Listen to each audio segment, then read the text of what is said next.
അസ്സലാമു അലൈക്കും വറഹ്മത്തുള്ളാഹി വബറകാതുഹു.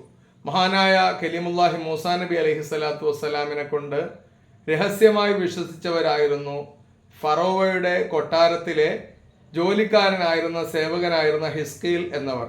അവരുടെ ഭാര്യ ഫറോവയുടെ മകളുടെ തല ചീകിക്കൊടുക്കുന്ന ഒരു ജോലിക്കാരിയായിരുന്നു. അതുകൊണ്ട് തന്നെ തല ചീകിക്കൊടുക്കുന്ന ജോലിക്കാരി എന്നുള്ള അർത്ഥത്തിൽ അവരെ മാഷിത്വ എന്നാണ് അറിയപ്പെട്ടിരുന്നത്. അങ്ങനെയാണ് പറയുക, മാഷിത്വ. ഈ മാഷിത്ത റളിയല്ലാഹു തആലയും ഹിസ്കീലും എന്നവരും പരിശുദ്ധമായ ഇസ്ലാമിൽ വിശ്വസിച്ച് മൂസാ നബി അലൈഹി സ്വലാത്തു വസ്സലാമിലും അള്ളാഹുലും വിശ്വസിച്ചു. പക്ഷേ ആ വിശ്വാസം ഫറോവയെ പേടിച്ച് വളരെ രഹസ്യമാക്കി കൊണ്ടു നടന്നവരാണ്. അതുകൊണ്ട് തന്നെ അവർ ഇബാദത്ത് ചെയ്യുന്നതൊന്നും കൊട്ടാരത്തിലെ മറ്റാരും അറിഞ്ഞിരുന്നില്ല.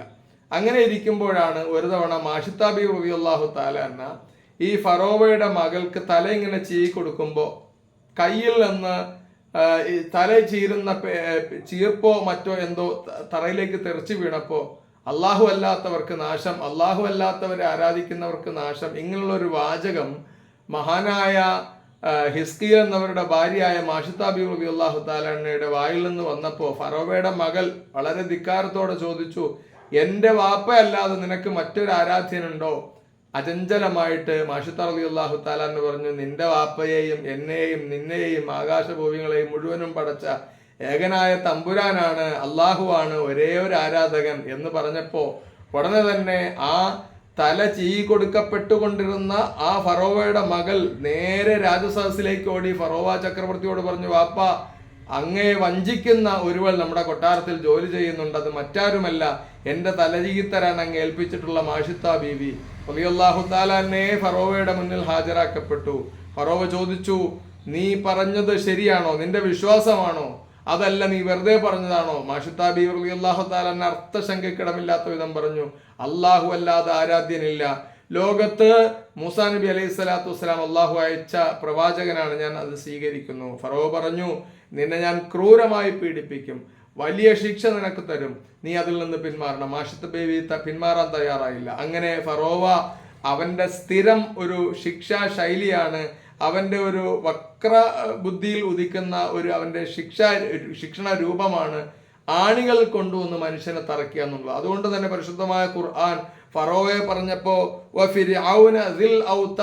ആണികളുടെ ഉടമസ്ഥൻ, ആണികളുടെ ആള് എന്ന് അള്ളാഹു ഖുർആനിൽ പറഞ്ഞത് ആണികളിൽ കെട്ടിയിട്ട്, വലിയ വലിയ ആണികൾ കെട്ടിയിട്ട് ജനങ്ങളെ പീഡിപ്പിച്ചിരുന്നു. ജനങ്ങളെ കൊണ്ടുവന്ന് മലർത്തിക്കിടത്തി അവരുടെ ശരീരത്തിൽ ആണി തറച്ചിരുന്നു. അത് ഫറോവയ്ക്ക് ഒരു പണിയായിരുന്നു എന്ന് മുഫസ്സിറുകൾ വ്യാഖ്യാനിച്ചിട്ടുണ്ട്. ഏതായാലും ഇരിക്കട്ടെ, മാഷിത്ത ബി റളിയല്ലാഹു തആലയുടെ ശരീരത്തിൽ പച്ചയ്ക്ക് ആണി തറയ്ക്കുകയാണ്. എന്നിട്ട് പറഞ്ഞു, 2 മാസം ഇവളെ പീഡിപ്പിക്കണം, എന്നിട്ട് ഇവളതിൽ നിന്ന് മാറാൻ തയ്യാറാണെങ്കിൽ അവളെ മോചിപ്പിക്കണം, ഇല്ലെങ്കിൽ പിന്നെയും പീഡിപ്പിക്കണം. മാഷിത്ത ബി റളിയല്ലാഹു തആല പറഞ്ഞു, 2 മാസമല്ല, 70,000 മാസം എന്നെ പീഡിപ്പിച്ചാലും ഞാൻ ഈ വിശ്വാസത്തിൽ നിന്ന് മാറാൻ തയ്യാറല്ല.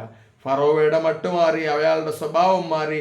ഉടനെ പറഞ്ഞു, ഇവളുടെ മകളെ പിടിച്ചുകൊണ്ട് വന്ന് ഈ ആണി അടിക്കപ്പെട്ടിരിക്കുന്ന മാഷിത്തയുടെ നെഞ്ചിൽ വെച്ച് അറുത്തു കൊല്ലണം എന്ന്. മഹതിയായ മാഷിത്ത ബി റളിയല്ലാഹു തആല ചലിച്ചില്ല. മകളെ സ്വന്തം മാറിടത്തിൽ കിടത്തിയിട്ട് ആ മാഷിത്ത ബി റളിയല്ലാഹു തആലയുടെ മുകളിൽ കിടത്തി മകളുടെ കഴുത്തറുത്ത് കൊന്നു ക്രൂരനായ ഫറോവ ചക്രവർത്തി. ആ ഫറോവ ചക്രവർത്തിയുടെ പിന്തലമുറക്കാരും അവനെ പിന്താങ്ങുന്നവരും തന്നെയാണ് ഇപ്പോഴും ഇസ്രായേലിലുള്ള ഫലസ്തീനിലെ മക്കളെ കൂട്ടക്കുരുതി കൊടുക്കുന്നവർ. ഏതായാലും വിഷയത്തിലേക്ക് വരാം. മാഷിത്ത ബി റളിയല്ലാഹു തആലയുടെ നെഞ്ചിൽ വെച്ച് ആ കുഞ്ഞിനെ കഴുത്തറുത്തു കൊന്നു. വിശ്വാസത്തിൽ നിന്നൊരല്പം പോലും വ്യതിചലിക്കാനായില്ല. കരഞ്ഞ് അള്ളാഹുലേക്ക് അർത്ഥിച്ചതല്ലാതെ മാഷിത്ത ബി റളിയല്ലാഹു തആല വിശ്വാസത്തിൽ നിന്ന് പിന്മാറിയില്ല. അവസാനം ഫറോവയ്ക്ക് മനസ്സിലായി, എന്തെല്ലാം കാണിച്ചാലും മാറില്ല. ഫറോവ പറഞ്ഞു, ഇനി നിനക്കുള്ള ഒരു പിഞ്ചുകുട്ടിയാണ്, നിന്റെ മുലപ്പാല് കുടിച്ചുറങ്ങുന്ന കുട്ടി. ആ കുട്ടിയെ ഞാൻ ഇതുപോലെ നിന്റെ മുകളിൽ വെച്ച് അറുത്തു കൊല്ലും. മഹതിയായ മാഷിത്ത ബി റളിയല്ലാഹു തആല ചലിച്ചില്ല. മകനെ കൊണ്ടുവന്നു, പിഞ്ചോമന കുഞ്ഞിനെ കൊണ്ടുവന്നു. മാഷിത്ത ബി റളിയല്ലാഹു തആലയുടെ ശരീരത്തിൽ വെച്ച് അറുക്കാൻ വേണ്ടി പോയപ്പോൾ മാഷിത്ത ബിയുടെ മനസ്സ് പെട്ടെന്നൊന്ന് പടഞ്ഞു, നിലവിളിച്ചു. എന്നിട്ട് മാഷിത്ത ബി റളിയല്ലാഹു തആല വല്ലാതെ ഒരു അവസ്ഥയിലേക്ക് മാറിയപ്പോൾ ആ കുഞ്ഞ് സംസാരിച്ചു. അത്ഭുതകരമായി അള്ളാഹുവിന്റെ കുദ്റത്ത് അവിടെ വെളിവാകുകയാണ്. ഉമ്മ, ഈമാനിൽ നിന്നൊരൽപ്പം പോലും ഉമ്മ തെറ്റരുത്.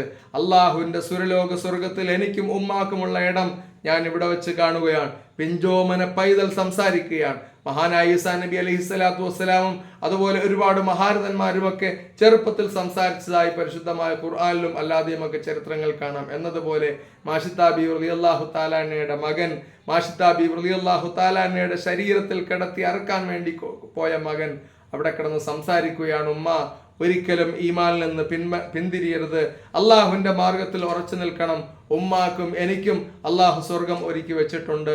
അത് കേട്ട് സന്തോഷവതിയായി കിടക്കുന്ന ഉമ്മായുടെ മുകളിൽ വെച്ച് ആ കുഞ്ഞിനെ അറുക്കുകയാണ്. ആ രംഗം കണ്ട് തനിക്ക് സഹിക്കാനാവാതെ ഉമ്മയും കൽബ് പൊട്ടി മരിക്കുകയാണ്. അങ്ങനെ അള്ളാഹുവിന്റെ മാർഗത്തിലായി മാഷിത്താ ബീവി റളിയല്ലാഹു തആല അൻഹയും ആ 2 പിഞ്ചോമന മക്കളും ഷഹീദായി പോവുകയാണ്. അള്ളാഹു സുബ്ഹാനഹു വ തആല അവർക്ക് സ്വർഗത്തിൽ ഉന്നതമായ ദർജകൾ പ്രദാനം ചെയ്തു. മൂസാ നബി അലൈഹിസ്സലാത്തു വസ്സലാം പിന്നീട് അത് വിശദീകരിച്ചു. ഇങ്ങനെ ഒരുപാട് കൊടിയ പ്രീഡനങ്ങൾ നടത്തിയ ഒരു ചക്രവർത്തിയാണ്, ഒരു രാജാവായിരുന്നു അന്നത്തെ ഏറ്റവും ധിക്കാരിയായ ഫറോവ ചക്രവർത്തി. ആ ഫറോവ ചക്രവർത്തി അനുസ്മരിപ്പിക്കും വിധം തന്നെയാണ് ബെഞ്ചമിൻ നെതന്യാഹു എന്ന് പറയുന്ന മനുഷ്യ പിശാച് ഇപ്പോൾ ഗാസയിലും പരിസരങ്ങളിലും കാണിച്ചുകൊണ്ടിരിക്കുന്ന ക്രൂരതകളും ചതികളും. അള്ളാഹു അവന്റെ ചതിയിൽ നിന്ന് മുസ്ലിം ഉമ്മത്തിനെ കാത്തു സംരക്ഷിക്കുമാറാകട്ടെ. അസ്സലാമു അലൈക്കും വറഹ്മത്തുള്ളാഹി വബറകാതുഹു.